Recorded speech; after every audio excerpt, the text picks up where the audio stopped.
Hello everyone, उम्मीद करता हूँ आप सभी लोग स्वस्थ हैं। कल एसएससी ने एक नोटिस जारी किया था जिसमें ये कहा था कि क्वेश्चन शेयरिंग अलाउड नहीं है। टेस्ट का कंटेंट आप कहीं भी शेयर नहीं कर सकते, किसी को बता नहीं सकते वर्बली या रिटर्न फॉर्म में या किसी और भी तरीके से। ठीक है, तो जब से ये नोटिस आया ऑनलाइन में तो टीचर्स ने काफी हद तक चीजें बंद कर दी हैं। कुछ टीचर्स अभी भी लगे हुए हैं एक्सपेक्टेड के नाम पे या किसी और चीज के नाम पे। ठीक है, आप लोगों को भी पता है कि वो क्या चाहते हैं। ठीक है, वो आपके भले के लिए कर रहे हैं या अपने भले के लिए कर रहे हैं। तो इससे रिलेटेड कुछ बातें मैं करूंगा और बाकी कुछ बच्चों की ये भी कह रही थी सर पेड कोर्स में काफी टीचर्स करा रहे हैं, उसका क्या करें, या क्वेश्चन रिपीट भी होते हैं एग्जाम में नहीं होते, ऑफलाइन सेंटर्स पे लोग करा रहे हैं उसे कैसे रोकोगे, ग्रुप डिस्कशन को कैसे रोकोगे। सारी चीजों का जवाब है मेरे पास और हर चीज को रोका जा सकता है। सारी पावर आप स्टूडेंट्स के हाथ में। आप चाहेंगे तो एक क्वेश्चन बाहर नहीं हो सकता, एक क्वेश्चन भी आगे शेयर नहीं हो सकता। ठीक है, तो एक एक करके मैं सारी चीजें पे बात करने वाला हूं। ठीक है, ये एसएससी का नोटिस है, आप देख सकते हैं। एसएससी ने कहा है कि कोई भी अगर क्वेश्चन शेयर करता हुआ पाया गया तो उस पर लीगल कार्रवाई की जा सकती है और सब बच्चों को तो डिबारी कर देंगे एग्जाम से। ठीक है, तो कोई भी बच्चा जो सीरियस एग्जाम के लिए वो कोई भी क्वेश्चन किसी को ना बताए, अपने टीचर्स को तो खासतौर पर ना बताए क्योंकि वो बल्क में ज्यादा लोगों तक बता देते हैं, और आपस में शेयर ना करें। ठीक है, देखो ये मैं आपको एक पेपर दिखा रहा हूं, CHSL 2024 का है। एग्जाम डेट है 3 जुलाई 2024। ठीक है, और यहां पे अगर एग्जाम टाइम की बात करें तो हमारे पास ये 11:45 से लेके 12:45, मतलब सेकंड शिफ्ट में एग्जाम कराया गया था। ये एक DI दे रखा है हमें। इस पे बेस्ड कितने क्वेश्चन है? यहाँ पे 5 क्वेश्चन है। ठीक, इन 5 क्वेश्चन को आप देखिए। पहले क्वेश्चन का answer frustrating, wandering, enhance, attempt और फोकस, बिल्कुल सेम DI CHSL 2024 के अंदर ही 10 तारीख को पूछा गया। ठीक है, सेम 5 क्वेश्चन, तो लगभग 10 नंबर का सीधा सीधा फायदा हो गया जो ये क्वेश्चन पहले से देख के गया था। इसका क्या जवाब है? सबसे पहले तो एसएससी से रिक्वेस्ट है कि इस तरह की चीजें बंद करो। क्वेश्चन बिल्कुल एग्जैक्टली सेम पेपर में तो रिपीट मत करो। चलो समझ आता है कि जीके का क्वेश्चन है, 2 साल पहले आपने हिस्ट्री से कुछ पूछ लिया, वो दोबारा रिपीट होकर आ गया, बात अलग है। लेकिन इस तरह के बिल्कुल as it is same passage 10 number बच्चों को ऐसे दे दिए बिल्कुल सेम क्वेश्चन पूछ के, तो ये चीजें तो एसएससी को स्टॉप करनी चाहिए। और आप ये भी समझ सकते हैं कि जब क्वेश्चन आउट हो जाते हैं एक पर्टिकुलर एग्जाम के तो उसका क्या इंपैक्ट पड़ सकता है। ठीक है, सेम क्वेश्चन रिपीट हो गए तो दिक्कत है, सिमिलर टाइप के क्वेश्चन रिपीट होते हैं। अब एक बच्चा है जो 110 नंबर की प्रिपरेशन, 120 नंबर की प्रिपरेशन है, और एक बच्चे की प्रिपरेशन 150 नंबर की है। ठीक है, अब होता क्या है कि एग्जाम में मेहनत इसने बहुत ज्यादा करी है इस पर्टिकुलर बच्चे से, क्योंकि 110 120 नंबर 3 से 4 महीने तैयारी करके आप ला सकते हैं इजीली। लेकिन 150 नंबर लाने के लिए आपको जनरली ज्यादा टाइम लग जाता है, 6 महीने 7 महीने। बाकी आपकी प्रिपरेशन के ऊपर, बैकग्राउंड के ऊपर बहुत सारी चीजें डिपेंड करती हैं। अब होता क्या, एनालिसिस से बच्चे को पता चल जाता है भैया अब इस बच्चे ने मान लो मैथ्स का 50% कोर्स कवर करा है, इसने 100% करा है। अब इसे तो वैसे भी सारे क्वेश्चन आते हैं एग्जाम में जो पूछे जा रहे हैं। अब इस बच्चे को मैथ्स के 50% क्वेश्चन आते हैं, 50% नहीं आते। इसने एनालिसिस देख लिया भैया ये कुछ टॉपिक से ये टाइप पूछ रहा है, वो टाइप रट्टा मार के चला गया, सिमिलर वैल्यू चेंज करके क्वेश्चन पूछा, उसने बना लिया, उसके नंबर बढ़ गए। तो इस वजह से हमारी कट ऑफ में भी इंक्रीज आ जाता है। ठीक है, सिमिलर काइंड ऑफ क्वेश्चंस, और एसएससी को भी पेपर मेंटेन करने के लिए सिमिलर काइंड ऑफ क्वेश्चन डालने पड़ते हैं। ठीक है, और आगे मैं बात करता हूं। ये तो हो गया हमारे पास CHSL का, मैंने बताया कि क्या क्या नुकसान होते हैं। अब देखो एसएससी के नोटिस आने के बाद मुझे लगता है जो भी ठीक ठाक टीचर हैं जिनकी थोड़ी बहुत भी रेपुटेशन है मार्केट के अंदर, वो ऑनलाइन एडिटेड पेपर तो सोल्व नहीं कराएंगे। ठीक है, और उसके अलावा भी कोई कराता है ऑनलाइन में, टेलीग्राम पे आपको दिख जाए कोई क्वेश्चन शेयर करता हुआ, तो आप उसकी कंप्लेंट रेज कीजिए, स्क्रीनशॉट लीजिए उसका, एसएससी को ईमेल पे बताइए, और उन टीचर्स को भी पहले रिक्वेस्ट कीजिए सर ये सारा काम बंद कर दीजिए, क्वेश्चन शेयरिंग एसएससी ने मना कर दिया, नोटिस भेज दीजिए एक बार फिर भी, और उन्हें कहिए कि अगर सर आप कंटिन्यू नहीं करेंगे तो मुझे लीगल एक्शन आपके खिलाफ लेना पड़ेगा। ठीक है, बस इस तरह भी मैसेज कर दोगे तो मैक्सिमम चीजें रुक जाएंगी ऑनलाइन पे। तो अब कुछ बच्चे कह रहे हैं सर मैं तो किसी टीचर का कोर्स नहीं ले रखा। ठीक है, अब ऐसे टीचर्स यूट्यूब पे क्वेश्चन शेयर नहीं करेंगे तो वो अपने पेड क्लासेस में करेंगे। भैया बेवकूफ है क्या टीचर जो पेड क्लासेस में इस तरह की चीजें कराएगा? पेड क्लासेस में भी अगर कोई रेप्यूटेबल टीचर है उसके काफी सारे बच्चे होते हैं। ठीक है, और वो वहां पे शेयर करेगा तो एक बच्चा भी तो कंप्लेंट कर सकता है उनमें से, उन बच्चों में से जिस बच्चे का पेपर हो गया, अब उसे तो नुकसान है, आगे उसके क्वेश्चंस बताए जाएंगे अगर किसी दूसरे बच्चे को, तो वो उठे और कंप्लेंट कर दे उस टीचर की।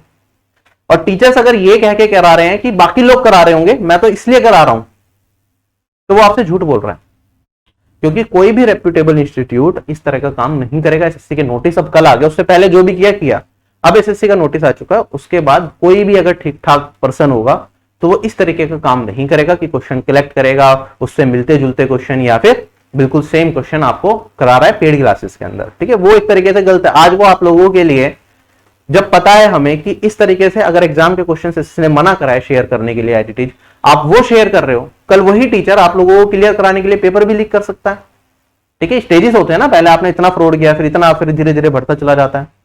तो इस चीज का आप थोड़ा सा ध्यान रखिए। अभी मैं रिक्वेस्ट करता हूं कि आज के बाद एटलीस्ट कोई भी टीचर ये काम ना करे, और बच्चे आप लोग इस चीज को रिपोर्ट करें अगर कोई ऐसा काम करता हुआ आज के बाद मिला, एसएससी ने नोटिस डाल दिया दोबारा से। और एसएससी को तो रिक्वेस्ट है कि हर एग्जाम से पहले डालते रहो, वरना मैं तो खड़ा ही हूं, हर एग्जाम से पहले एसएससी के वीडियो नोटिस लेके आ जाऊंगा एसएससी का पुराने वाला, और इस पे वीडियो बनाऊंगा कि ये सब बंद बैन है, आपको ये सारे काम नहीं करने। ठीक है, आगे बात करते हैं। अब काफी कह रहे हैं सर ऑनलाइन में तो चलो आपने रोक लिया, ऑफलाइन कोचिंग में बहुत बच्चे हैं, उसे कैसे रोकेंगे?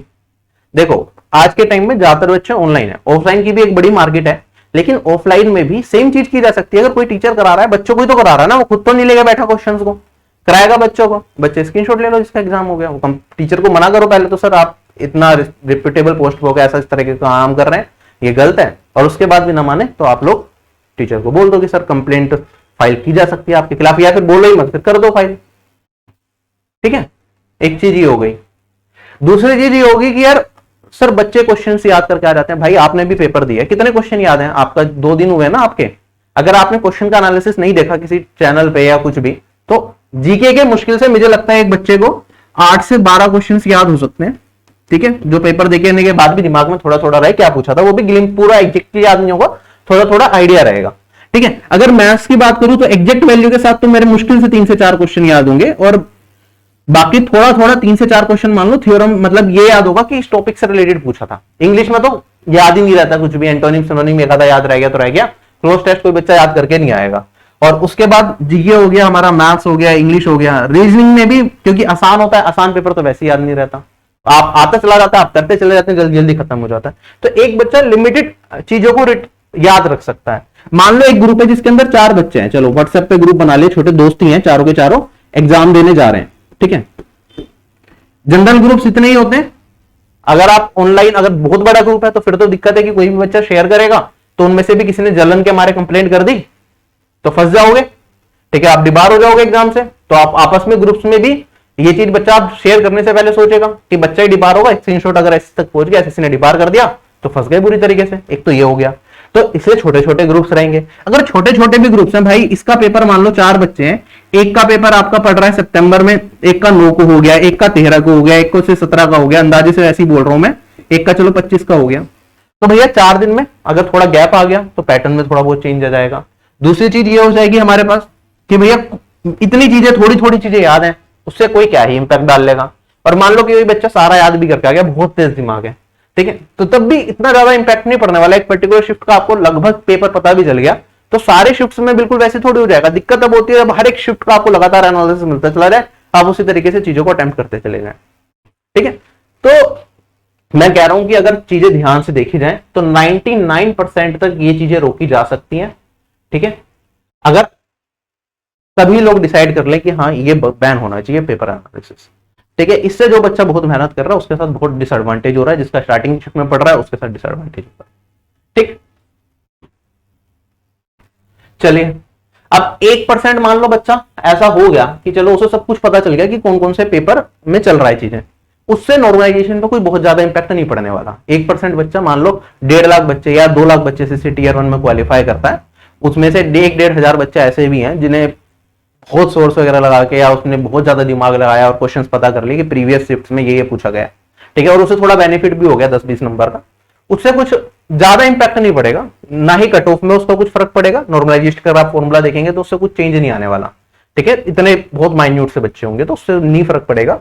और दूसरी चीज ये हो गई कि अगर कोई बच्चा ऐसे मान लो थोड़ा बहुत एज लेके चला भी गया कुछ बच्चे, तो बहुत ही अच्छे चांसेस है कि टीयर 2 में वो बाहर हो जाए। तो उसे देखते हुए 1% बच्चे की हाँ ये लोग तो कर ही लेंगे, ये सोचते हुए कि सभी लोग गलत करने लग जाए, वो गलत है। टेलीग्राम पे कुछ चैनल्स हैं जो पता नहीं क्या कह रहे हैं, पेपर लीक है हमारे पास, पेपर आगे की शिफ्ट का ले लो इतने हजार रुपए में, इतने हजार रुपए में। वो सारी फर्जी वाली बातें हैं, आपके पैसे भी मर जाएंगे, वो पर्सन भी गायब हो जाएगा। कंप्लेंट किसके खिलाफ लगाओगे क्योंकि आपको ये नहीं पता वो पर्सन है कौन, उसकी कोई आइडेंटिटी नहीं है। टेलीग्राम पे सारे उल्टे सीधे काम होते हैं। ठीक है, तो इन चक्करों में बिल्कुल भी मत फंसो, आप अपना भविष्य बर्बाद कर लोगे अगर किसी भी इस तरह के ग्रुप के बीच में आप चल रहे हो, जो paper future exams future days का पेपर लीक करने की बात कर रहे हैं, ठीक है। तो सारे के सारे फ्रॉड्स हैं, उन्हें कंप्लेंट करो उनके खिलाफ, ठीक है, रिपोर्ट करो उन टेलीग्राम चैनल्स को, ठीक है, और इन सब चीजों से बच के रहो, ठीक है। जितना दूर रहोगे उतना आप सेफ रहोगे, ठीक है। एसएससी पिछले कितने 5-6 साल से एसएससी ने पेपर कराया, बहुत सही तरीके से एसएससी के पेपर हो रहे हैं, ठीक है। तो इन चीजों में आप मत पढ़ो, ठीक है। ऑनलाइन पेपर होता है, ऑफलाइन में तो पेपर लीक का फिर भी चांसेस रहता है कि किसी ने क्वेश्चन की सील तोड़ ली, शेयर कर दिया। ऑनलाइन पेपर होता है, रियल टाइम में सर्वर पे आता है, रियल टाइम में क्वेश्चंस अवेलेबल होते हैं, ठीक है। पहले सोल्वर गैंग वगैरह ज्यादा एक्टिव रहती थी कि एक बच्चे की जगह दूसरा भेज दिया। आज के टाइम पे बायोमेट्रिक है, फेस रिकॉग्निशन है, बहुत सारी चीजें हैं जो इंप्लीमेंट हो चुकी हैं। बहुत हद तक एग्जाम में चीटिंग को नलीफाई कर दिया गया है, ठीक है। तो ये फालतू की चीजों में आपको नहीं पढ़ना है, अपना एग्जाम अच्छे तरीके से दीजिए, तैयारी करते रहिए, और यकीन मानिए अगर आपने तैयारी अच्छी करी है तो टियर 1 आप क्वालिफाई करेंगे, ठीक है। आपको पता है आपके मॉक्स में कैसा स्कोर जा रहा था, लगभग वैसा सही स्कोर आपको एग्जाम में भी देखने को मिलेगा। तो डोंट वरी अबाउट इट, ठीक है। आप लोगों से अभी यहीं विदा लेता हूं। Bye bye, take care, have a nice day and Jai Hind.